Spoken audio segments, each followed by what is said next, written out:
On the 26th of December 1893, Mao Zedong was born in a village of Shaoxing in the province of Hunan in southern China. His father was Mao Yijiang, a prosperous farmer. Mao's mother was Wen Mei, a devout Buddhist. His father's method of parenting was harsh. Young Mao developed an interest in Buddhism when he was younger, though he soon became disenchanted with religion. He was sent to the local primary school in Shaoxing.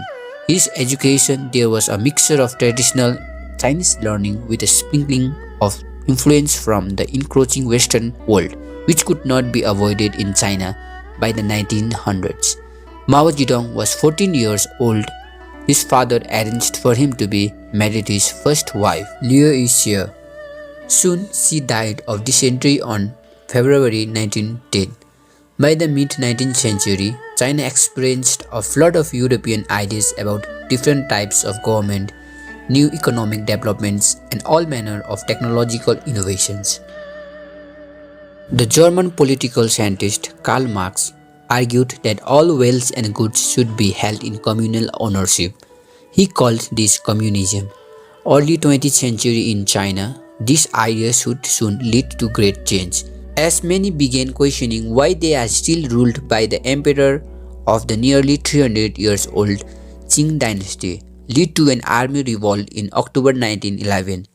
In February 1912, Emperor Piu, who was just a 6-year-old child, surrendered and a new Republic of China was established, with the imperial officer Yuan Shikai serving as the first president of a national government.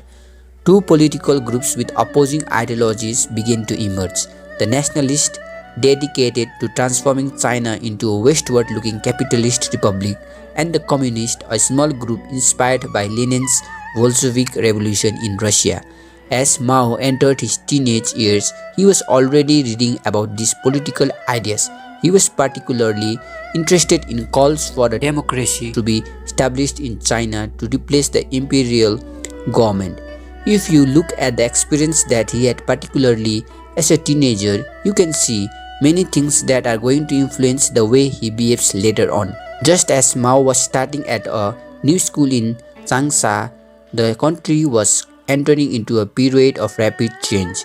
He determined at some point around 1913 that he would become a teacher, and so he enrolled in the first normal school of Hunan.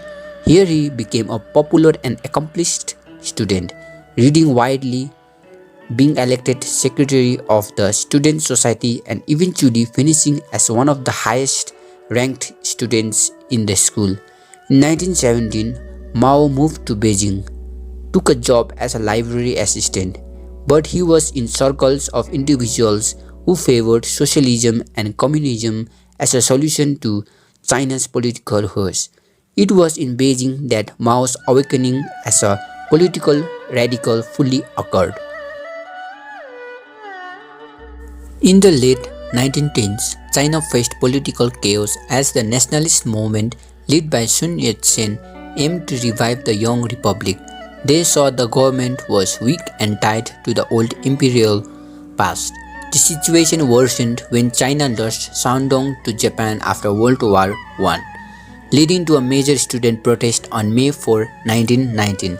Young activists like Mao were frustrated with China's perceived weakness and internal disorder. He organized several student organizations into an umbrella body to protest against the Japanese presence in Shandong. This is the first clear sign of his abilities as an organizer. In 1920, Mao married again, Yang Kai-hoi, the daughter of one of its former teachers. By July 1921, Mao attended the first Congress of the Communist Party of China, proclaiming himself a communist. The party decided to accept aid from Russia and form an alliance with Sun Yat-sen's nationalist party Kuomintang, or KMT. With the death of Sun Yat-sen in 1925, Chiang Kai-shek has taken over the leadership of nationalists. Mao joined the KMT, believing collaboration was essential for overthrowing the conservative Chinese government. Through the 1920s, Mao worked in Guangzhou province, organizing for both communist and the nationalist. In 1926, Chiang Kai-shek launched the Northern Expeditions to seize Beijing, leading to success in 1927 as the nationalists took control of major cities. However, Chiang Kai-shek, growing distrust of the communist and Russian influence led to end of the alliance. In 1927, party superiors give the now 34-year-old Mao a grand title, Commander-in-Chief of the Red Army. Mao's approach to revolution was straightforward: turn the peasants against their landowners. Influenced by the belief that the end justifies the means, this method involved forcibly assembling villagers to denounce selected individuals perceived as oppressors, tyrants, and traitors. The resulting violence included public criticisms, executions, and punitive actions against those deemed oppressive. Mao, witnessing these events during his village tours, experienced a peculiar ecstasy, a personal impact that fundamentally changed him. This experience solidified Mao's conviction that political power had to be seized through force, leading to his famous assertion that all power grows out of the barrel of a gun. This belief in the effectiveness of violence played a crucial role in Mao's inevitable rise to power. Recognizing Mao's talents, the Communist Party propels his career forward. However, his role remains distant from the war front, as he assumes the position of political commissar, a fixture responsible for enforcing ideological conformity within the party's rank. This political role imparts a crucial role to Mao. Controlling people's thought is a source of supreme power. Mao begins developing a personality cult, with positioning him as the philosophical leader of the Communist Party. This strategic move, appointing himself the supreme authority on communist thought, becomes a critical element in Mao's ascent to supremacy. In 1927, the Chinese Civil War began, with a split in the nationalist parties between Chiang Kai-shek's right-leaning faction and a left-leaning group accommodating the communists. This marked the start of civil war that would last for over 20 years.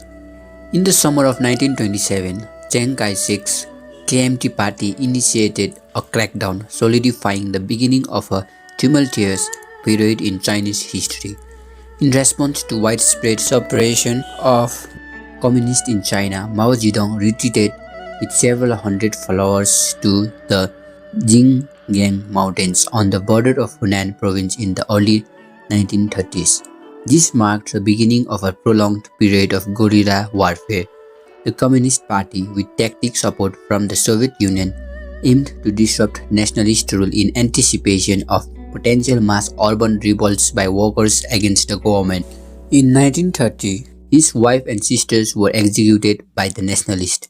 However, Mao had formed a relation with He Zhejin in rural China, and they married soon after the death of young Kai-hoi. Around this time, Mao decided to change his strategy.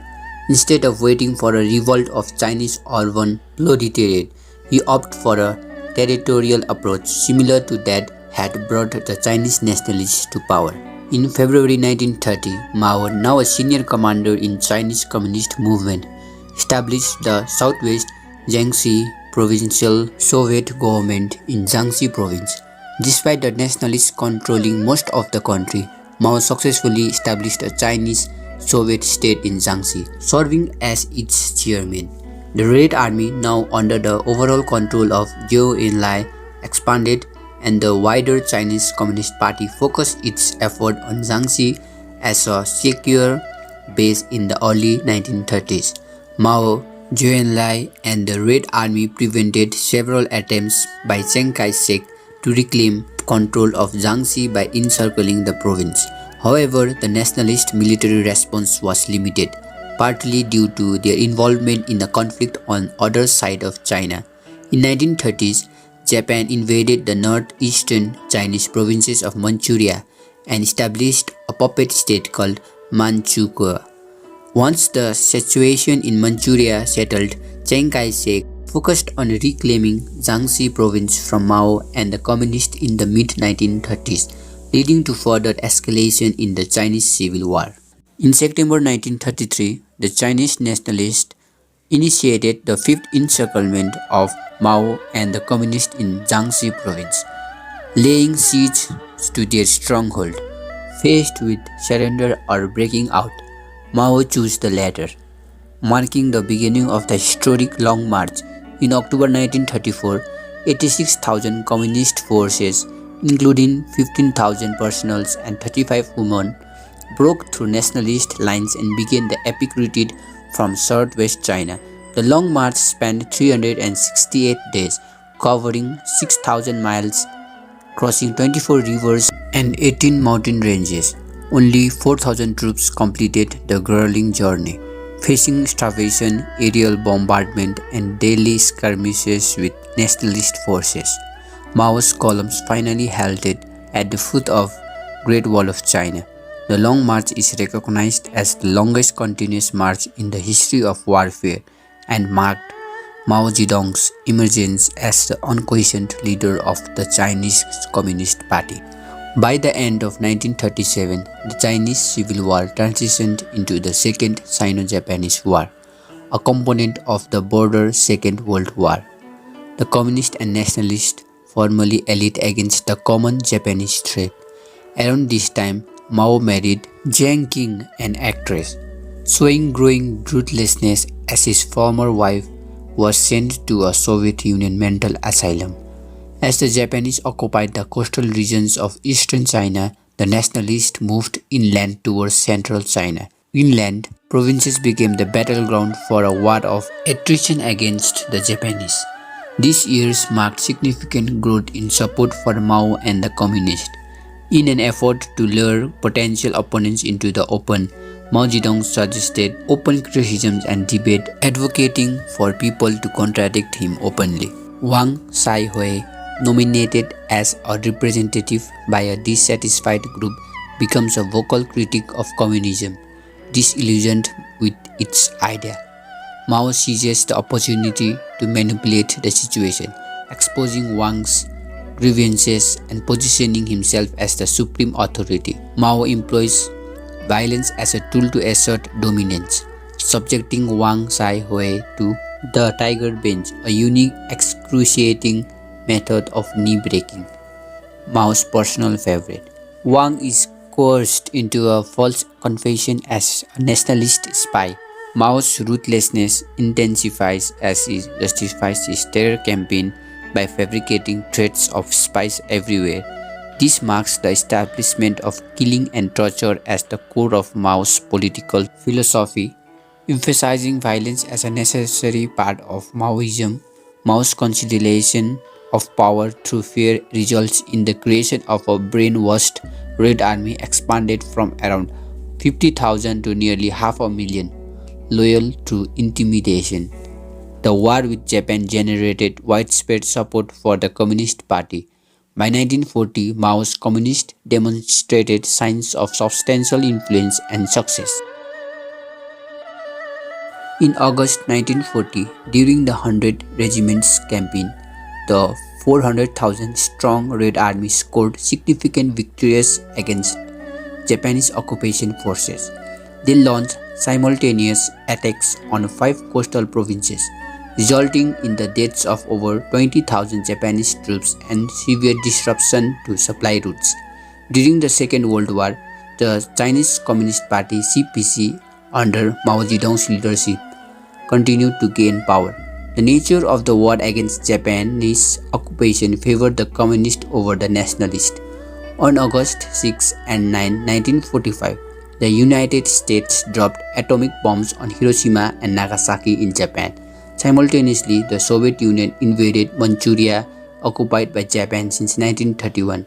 Within weeks, Japan formally surrendered to the Allies, marking the end of Second World War. The Japanese invasion of China indirectly led to the communists seizing power in the country. April 23, 1949. Red Army, now totaling 3 million, armed with military hardware from Communist ally Stalin, seizes Nanjing, the nationalist capital. Autumn 1949. Chiang Kai-shek retreats to Guangzhou and later nationalists strategically retreat to Formosa, now Taiwan. October 1, 1949, Mao proclaims the foundation of People's Republic of China on the mainland, marking the official end of the Chinese Civil War after more than 20 years of conflict.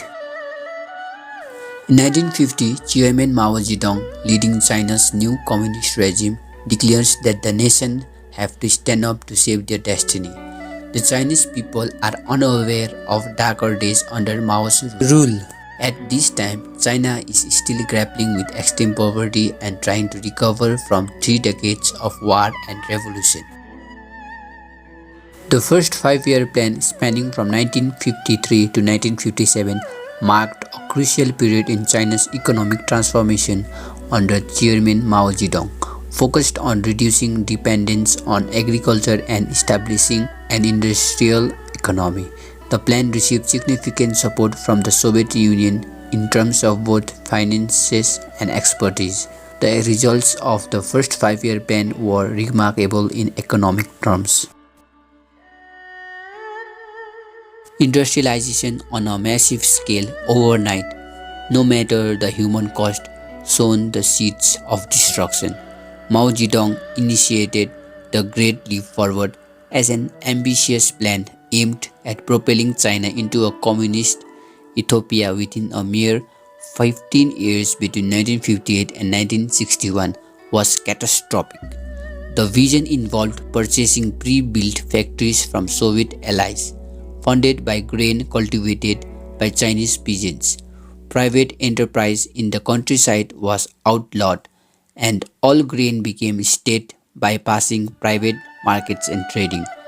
Collectivization unfolded, with peasants losing personal possessions and being relocated to vast collective farms. The consequences were devastating, as millions, including children, pregnant women, and the elderly, starved to death.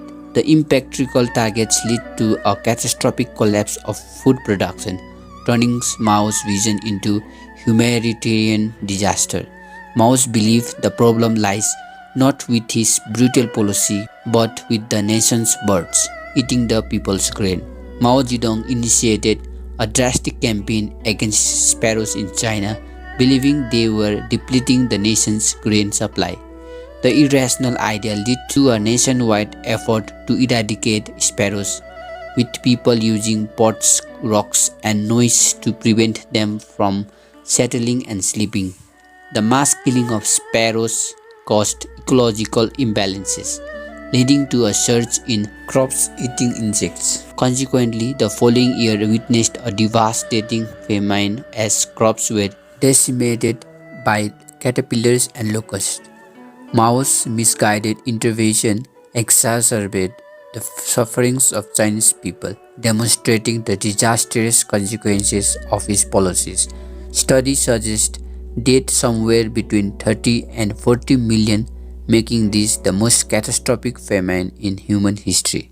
In July 1959, under a Communist Party conference, Liu Shaoqi, Mao's trusted second-in-command, made an extraordinary move. Recognizing the scale of starvation resulting from the Great Leap Forward, Liu challenged Mao by acknowledging the man-made disaster and calling for its discontinuation. This courageous act was a direct attack on Mao's vision for the Great Leap Forward. Mao became extremely suspicious of Liu, viewing him as a threat to his legacy. However, Mao couldn't immediately turn on Liu due to his popularity within the party. Despite being marked by Mao, Liu continued to serve in administrative roles, setting the stage for a revenge plan that would unfold over the next decade. The plot to destroy Liu Shaoqi became a nationwide, decade-long masterpiece in cruelty by Mao. Mao Zedong, aiming to enforce his communist thinking among all 1600 million Chinese, sought a reliable partner to execute his policy. He turned to his wife, Jiang Qing. Over the years, her influence grew and she became increasingly neurotic. Despite her self-description as Mao's dog, Others referred to her as the white-boned demon. Together, Mao and Madame Mao formed a formidable and untouchable pair in their pursuit of ideological control. The Cultural Revolution commenced in May 1966 when Mao Zedong encouraged people, especially students, to purify the Communist Party ranks. In the following weeks, student gangs began attacking teachers, intellectuals, and government officials. These attacks ranged from mild like hate shaving to violent acts including murder and forced suicide of officials. By the summer of 1966, party newspaper further incited the frenzy, urging the masses to eliminate evil habits of the old society and target monsters and demons. Students from trade guards committed to preserving the communist revolution and eradicating the four olds: old ideas, old customs, old habits, and old cultures. Propaganda songs like Red Sun in the Sky were composed. Gangs of teenagers wearing red armbands roamed the streets of city. The unrest escalated, spreading from students to other groups, including factory workers and laborers, leading to widespread violence known as the Red August.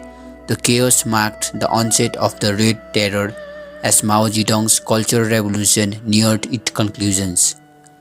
He intensified efforts to consolidate power, targeting his loyal deputy Liu Shaoqi. Mao, known for sadistic tendencies, plotted Liu's fate, starting with undermining his credibility by creating false accusations of betrayal. Overnight, state propaganda destroyed Liu's reputation. Subsequently, Liu endured over a year of public accusations, torture, and degradation, culminating in his slow and painful death planned personally by Mao. Liu, a diabetic, was denied medical treatment, dying in a prison cell. When Mao, ensuring the agonizing process was filmed for his personal pleasure, Mao's Cultural Revolution, lasting a decade, resulted in the deaths of 2 million educated individuals with millions more sent to labor camps. Rather than creating a utopia, Mao's legacy is one based on terror, destruction, and needless deaths. The exact death tolls remains uncertain. In the early 1970s, as Mao Zedong approached his 80th birthday, his health deteriorated, impacting his ability to speak. In 1974, a degenerative condition silenced him, rendering him unintelligible except to his personal notes. Despite his physical decline, Mao's influence and fear instilled in the party kept him untouchable. His declining health paralyzed China's progress. Mao was plagued by increasing paranoia. His final years were marked by self-pity and a sense of unfulfillment in realizing his dream of making China a military superpower.